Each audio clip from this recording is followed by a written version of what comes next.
A moat is a deep, broad ditch either dry or filled with water, that surrounds a castle, other building or town, historically to provide it with a preliminary line of defense. In some places moats evolved into more extensive water defenses, including natural or artificial lakes, dams and sluices. In later periods the moat or water defenses may be largely ornamental. Historical use, ancient. Some of the youngest evidence of moats has been uncovered around ancient Egyptian castles. One example is at Buen, a castle excavated in Nubia. Other evidence of ancient moats is found in the ruins of Babylon, and in reliefs from ancient Egypt, Assyria, and other cultures in the region. Evidence of early moats around settlements has been discovered in many archaeological sites throughout Southeast Asia, including Noenu Lok, Ban Non Kruachut, Ban Morkhamthi and Ban Non Wat. The use of the moats could have been either for defensive or agriculture purposes. Medieval moats were excavated around castles and castles as part of the defensive system as an obstacle immediately outside the walls. In suitable locations they might be filled with water. A moat made access to the walls difficult for siege weapons, such as siege towers and battering rams, which needed to be brought up against a wall to be effective. A water-filled moat made the practice of mining, digging tunnels under the castles in order to effect a collapse of the defenses, very difficult as well. Segmented moats have one dry section and one section filled with water. Dry moats cut across the narrow part of a spur or peninsula are called neck ditches. Moats separating different elements of a castle, such as the inner and outer wards are cross ditches. The word was adapted in Middle English from the Old French motte mound, hillock, and was first applied to the central mound on which a castle was erected, and then came to be applied to the excavated ring, a dry moat. The shared derivation implies that the two features were closely related and possibly constructed at the same time. The term moat is also applied to natural formations reminiscent of the artificial structure, and to similar modern architectural features. Later Western fortification. With the introduction of siege artillery, a new style of fortification emerged in the 16th century using low walls and projecting strong points called bastions, which was known as the Trace Italienne.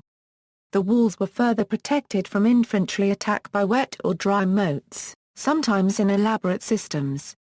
When this style of fortification was superseded by lines of polygonal forts in the mid-19th century, moats continued to be used for close protection. Africa, the walls of Benin were a combination of ramparts and moats, called Iya, used as a defense of the capital Benin City in present-day Edo state of Nigeria. It was considered the largest man-made structure lengthwise, second only to the Great Wall of China and the largest earthwork in the world.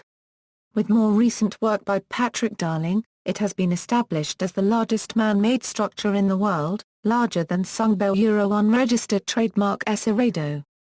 It enclosed 6,500 km squared of community lands. Its length was over 16,000 km of earth boundaries.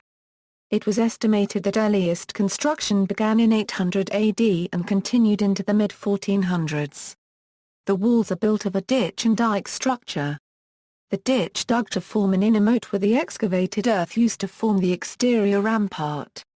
The Benin walls were ravaged by the British in 1897. Scattered pieces of the walls remain in Edo, with material being used by the locals for building purposes. The walls continue to be torn down for real estate developments. The walls of Benin City were the world unregistered trademark's largest man-made structure.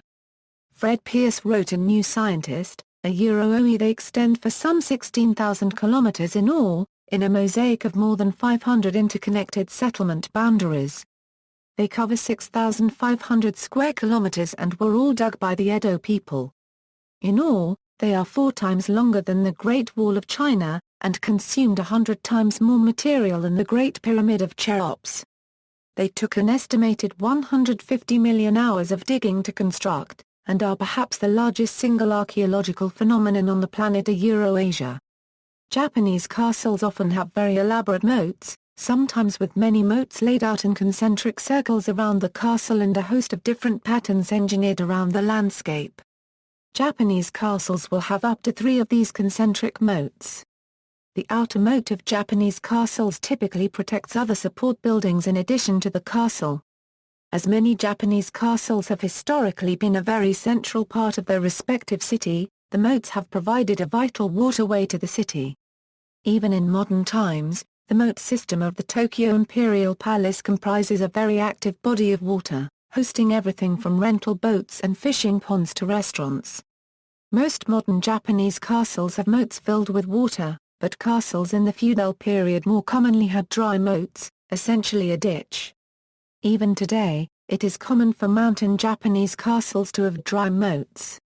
Moats were also used in the Forbidden City and Xi'an in China, in Vellore in India, and in Southeast Asia, such as at Angkor Wat in Cambodia and Chiang Mai in Thailand. North America, while moats are commonly associated with European castles, they were also developed by North American Indians of the Mississippian culture as the outer defense of some fortified villages. The remains of a 16th-century moat are still visible at the Parkin Archaeological State Park in eastern Arkansas. Further, the term moat was used to describe dry ditches surrounding forts built by colonials or Americans to protect important landmarks, harbors, or cities. The Mayans also used moats in the city of Beacon. Photo gallery. Modern usage. While moats are no longer a significant tool of warfare, they continue to serve as a defense against certain modern threats such as car bombs and armored fighting vehicles. They also fill a variety of creative contemporary uses. Dry moats were a key element used in French Classicism and Beaux Arts architecture dwellings, both as decorative designs and to provide discreet access for service. Excellent examples of these can be found in Newport, Rhode Island at Miramar and the Elms, as well as at Carolines, outside of San Francisco, California, and at Union Station in Toronto. A dry moat can allow light and fresh air to reach basement workspaces, as for example at the James Farley Post Office in New York City. The Catawba Nuclear Station has been constructing a concrete moat around some of the plant. The moat is a part of industry-wide added precautions after the September 11, 2001 attacks. Moats rather than fences separate animals from spectators in many modern zoo installations. Moats were first used in this way by Karl Hagenbeck at his Tierpark in Hamburg, Germany. The structure, with a vertical outer retaining wall rising directly from the moat, is an extended usage of the ha-ha of English landscape gardening. Researchers of jumping spiders, which have excellent vision and adaptable tactics, built water-filled miniature moats too wide for the spiders to jump across. Some specimens were awarded for jumping then swimming, and others for swimming only. Portia fimbriata from Queensland generally succeeded, for whichever method they were awarded.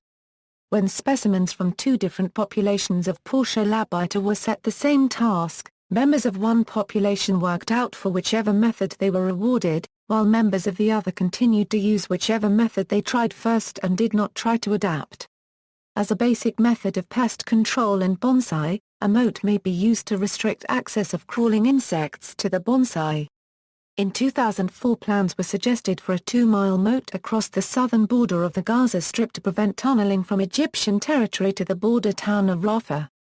In 2008, city officials in Yuma, Arizona planned to dig out a 2-mile stretch of a 180-hectare wetland known as Hunter's Hole, to control immigrants coming from Mexico. See also, Drawbridge, Gracht, Moot Hill, Neck Ditch, References, Archaeology and Syria Tel Sabi Ebiada, article on Netherlands National Museum of Antiquities website, Eriedsen, Dag. Moats in Ancient Palestine. Arnquist and Weichsel International A., McGrath, R., and Boyd, W. The Chronology of the Iron Age Moats of Northeast Thailand.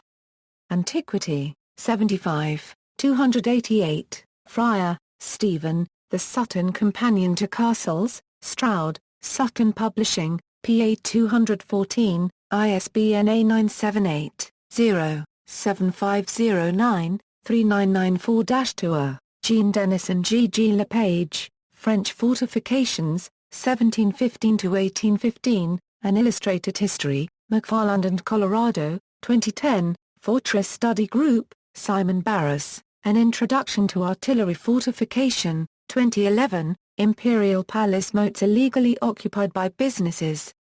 Japan Today. August 25, 2006. Nuclear power plants to continue MOX program. Nuclear Threat Initiative. October 13, 2004. René S. Ebersol. The New Zoo. Audubon Magazine. Retrieved December 18, 2007. Harland, D.P., and Jackson, are eight-legged cats, and how they see, a review of recent research on jumping spiders. Symbabasia 16, 231 euro 240. Retrieved May 5, 2011. Jackson, Robert R. Chris M. Carter. Michael S. Tarsitano. Trial and Error Solving of a Confinement Problem by a Jumping Spider, Porsche Fimbriata.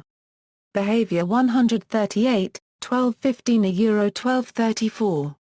doi, 10.1163/15685390152822184. ISNA 0005-7959. JSTORA 4535886. Jackson, Robert R. Fiona Across. Chris M. Carter. Geographic Variation in a Spider, a unregistered trademark S ability to solve a confinement problem by trial and error. International Journal of Comparative Psychology 19, 282 euro 296. Retrieved June 8, 2011. Urquhart, Connell. 2-mile Gaza motorfoil tunnels to Egypt. London, The Guardian. Retrieved May 12, 2010. Glaister, Dan. U.S. city plans moat to keep out migrants. London, The Guardian. Retrieved May 12, 2010. External links, media related to moat at Wikimedia Commons.